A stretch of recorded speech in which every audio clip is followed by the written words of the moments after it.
آقای عظما خیلی خوش آمدید.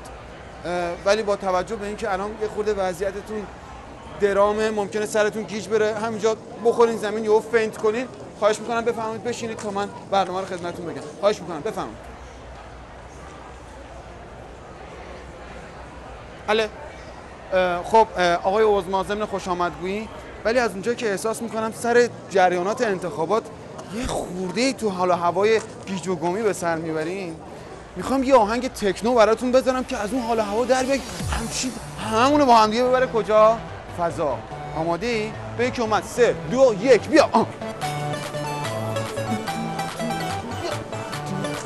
کمان کمان.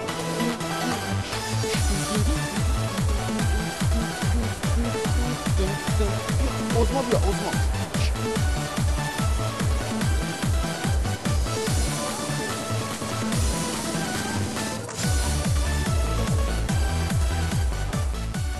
اگر مقام معظم رهبری اجازه فرمایند دعوت کنیم از تنی چند از برگزیدگان عزیز تا از نزدیک و صمیمانه مطالب علمی و فرهنگی خود رو با هزه سالی در میان بگذارند.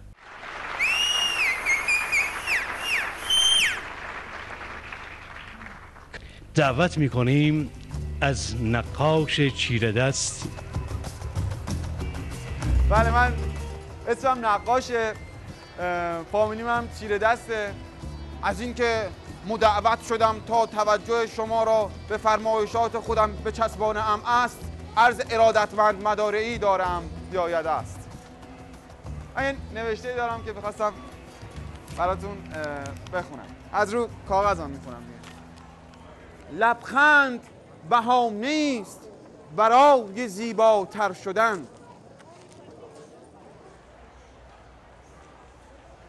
خواهش میکنم شما نیشتون رو ببندین، چون کلا داستان قیافه شما اصلا موضوعش فرق میکنه. مال شما بیخدارتر از این حرفاست، با لبخند و این چیزا اصلا راستش نیست. ببخشید. البته یه نوعیتی که دیگه هم داشتم که میخواستم از رو نوشته براتون بخونم. میگه که بله خواهش میکنم. وقتی نیستی دلم برات تنگ میشه، وقتی هم که هستی بازم دلم برات تنگ میشه. این مرد شور قیافتو ببرن که بود و نبودت فرقی برام نمیکنه. خیلی متشکرم. طیب الله انفاسکم. یه نسخه ای از این نوشته ایشون رو برای ما بگید. بله حتما. دعوت میکنیم از خانم شاعره اکرم بهرامچی. خیلی ممنون، مرسی. بله، من خانم شاعره اکرمه، ببخشید، منظورم این که همشیره شما بیاین. اشتباه شد. همشیره شما بیاین. من میرم وسط جمعیت میشینم همراهیشون میکنم. آقای عظما، من وسط جمعیت میشینم. در نگاهش 100,000 قصه های راز بود. من گمانم صیدلی استاد سبک جاز بود. ربدنس یه ایوالا. طیب الله انفاسکم. همچو گلبرگی به دست باد پاییزی غریب، زیپ کاپشن ورزشیش تا زیر زانو باز بود. زخمها بر شانه هایش سخت و سنگین و عظیم، زیر بار ضربه ها چون اردکی ولغاز بود. گاه درد ترکشی در مهره های خسته اش، در قطار هسته‌ای جفت پا به روی گاز بود. طیب الله یاد نره. طیب الله انفاسکم. در این قسمت از برنامه دعوت میکنیم از آقای دکتر حامد قادرزاده. آقای عظما، بله، من همون دکتری هستم که معرف حضورتون هست. من تو کار تحقیقات هستم و تمامی عمرم رو صرف تحقیق روی خانواده بزبز قندی کردم. همونطور که میدونید بزبز قندی اولین بز دیابتی دنیا بود. خواهش میکنم. من این دستاورد عظیم رو به شما بزبز قندی نظام تبریک میگم. خیلی متشکرم. ضمناً 3 تا پیشنهاد داشتم که اگه بشه اینو برای ما اجرا کنید. یکیش اینه که شما آقای احمدی نژاد رو برای ریاست جمهوری انتخاب کنید. اگر خیلی متشکرم. پیشنهاد دوم اینه که البته خیلی هم مهمتره، شما آقای احمدی نژاد رو به ریاست جمهوری در دور دوم انتخابات برسونید. خیلی متشکرم. و اما پیشنهاد سومم که البته خب کمی براتون ممکنه مشکل باشه، ولی ما این خواهش رو از شما داریم که انتخابات با پیروزی آقای احمدی نژاد توسط شما به پایان برسه. خیلی متشکرم. امیدوارم یکی از این پیشنهادات رو برای ما اجرا بکنید. پیشنهادهای ایشون رو بگیرید نگه دارید برای ما. یه نسخه بگیرید از این پیشنهادها. بابا ناکس، تو که همه کارا رو خودت کردی، حالا پیشنهاد ما رو میخوای چیکار کنی؟ شیطونی شدی یا؟ زنده باشید. خب عظما، فکر میکنم که دیگه گدابازی بس باشه.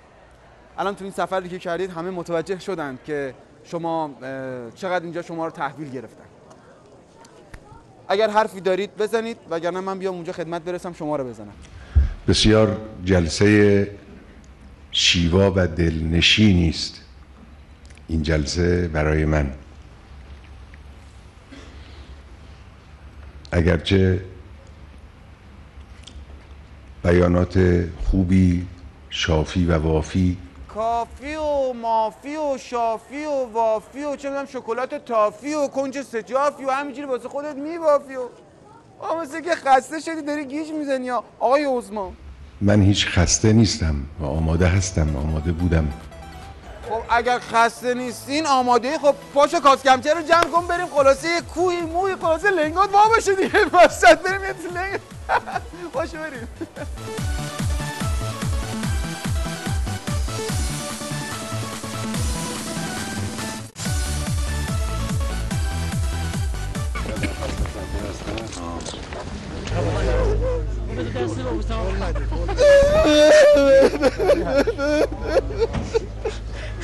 عظما بمیرم برات عظما.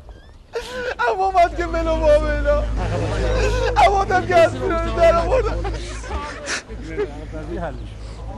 به خاطر بدبختی ها در آباره کوه بیابون شدی.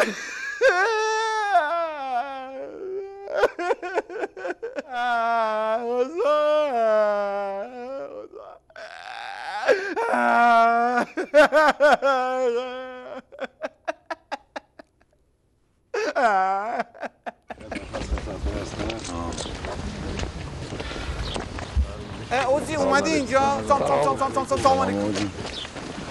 سلام. چرا تحویل نگیری؟ ای مافنگی، مگه نگفتی بیا جلو همه من سلام کن؟ چی شد بس؟ حالت میگیرن دم پرتگاه. عضوی با اون قیافت 6 در 4. چه شد؟ ریششو بکنش. ببین شماره نعلینش چنده؟ شماره نعلینش اون 43 مال خودت. ساعتشو بده من. ساعتش دامه مال من. ریشش یه بار دیگه بکن پدر سوخته رو. ببین دماغش شده میشه. دماغشو بکن.